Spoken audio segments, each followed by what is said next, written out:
Good day, everyone. My name is Okoro Oyedikachi. I am doing mechatronic engineering in Maduka University, and I'll be talking about the book As a Man Thinketh by James Allen. This is a classic self-improvement book that explores the power of thought in shaping one's character, circumstances, and destiny. This book has about 7 key objectives, which include 1. The power of thought. This emphasizes that a person's thoughts directly influences their character and life experiences. 2. Character formation. This tells us that good thoughts leads to noble characters, while negative thoughts result in undesirable traits. 3. Causes and effects in life. This objective demonstrates that external circumstances are a reflection of internal thoughts, meaning individuals shape their lives through their mindsets. 4. Self-discipline and responsibility. This encourages readers that us to take control of their thoughts, to create a better life rather than blaming external forces or individuals. 5. The link between thought and health. This brings the theory that mental well-being influences physical health and overall vitality. 6. Achievement and success. This states that focused, pure, and strong thoughts lead to greater achievements in life. And 7. Serenity and inner peace. This book will enable you gain a greater sense of inner peace, which will help you in all aspects of life in general. We now go to the first chapter of the book, Thoughts and Character.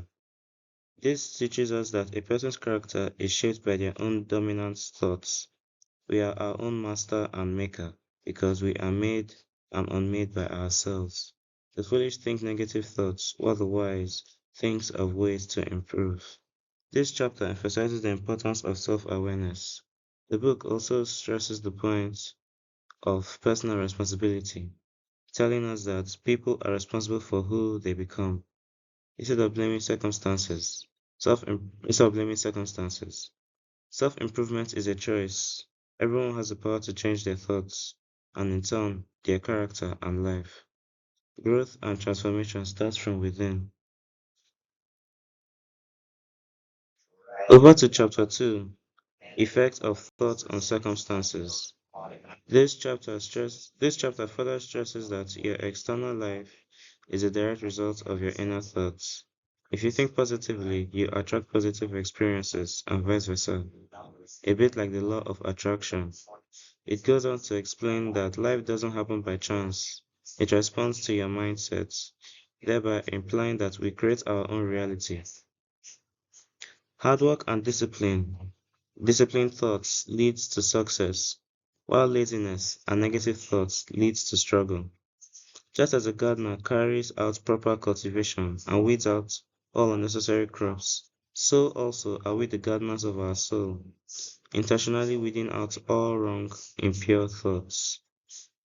The book also brings up the idea that hardship is a result of negative thinking patterns. Instead of blaming, one should examine his or her inner thoughts and make improvements.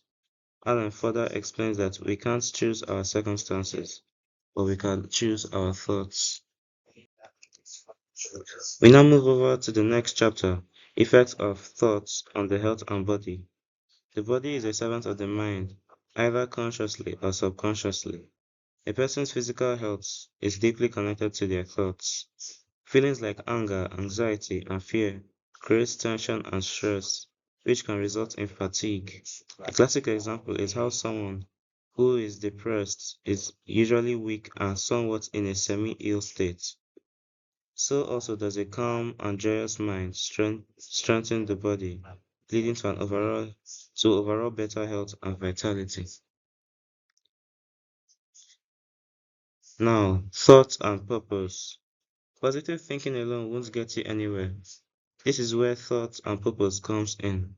Purpose gives direction to our lives. Without it, you're just practicing aimlessness,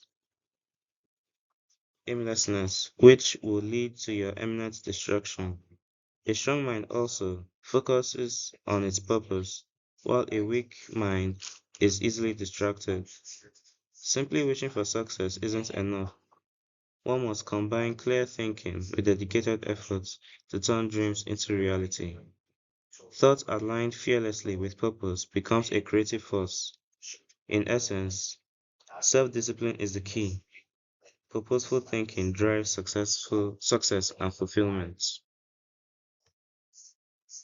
The thought factor in achievement. Allen tries to tell us here have we all have failed to achieve. Allen tries to tell us here that all we have failed to achieve is a result of our own thoughts. That only by our own thoughts can we achieve and attain our desired results. It is weakness to feel oppressed and also weakness to feel the need to oppress. A person's achievements are limited only by their thoughts. Allen encourages us to not just dream big, but to think big as well. If one nurtures ambitious thoughts, they can achieve great things. Intellectual achievements are products of sacrifice, hard work, and selflessness and selfless thoughts. Those who achieve little must sacrifice little, and those who achieve greatly must sacrifice greatly. We are now at visions and ideals. Allen points out how it's dreamers and visionaries that shape the world. It's those who dare to imagine a better future and take action that creates lasting change. He further adds that it is dreamers who add color to this world. Allen points out how a successful person starts with a dream. That's that it's those who hold on to their visions with faith and determination will eventually bring them to life. Allen, through this chapter, tells us that to desire is to obtain and to aspire is to achieve. Finally, we have serenity, teaching us the art of patience and tolerance. Allen tells us that true strength comes from inner peace. A person who remains calm and composed can handle life's challenges with wisdom and grace. This chapter, Serenity, teaches us to remove negative emotions like anxiety, frustration, and resentment, which may disrupt mental clarity and reduce effectiveness in decision making. Serenity reflects both inner growth and mental maturity because a controlled mind is a controlled body. Serenity reflects both inner growth and maturity. Serenity, is the highest form of wisdom and self mastery. A calm and steady mind leads to happiness, strength, and true success. In conclusion, the book As a Man Thinketh by James Allen ultimately teaches us that your thoughts can transform your life, leading to greater success, peace, and fulfillment. Your thoughts equal your reality. Thank you.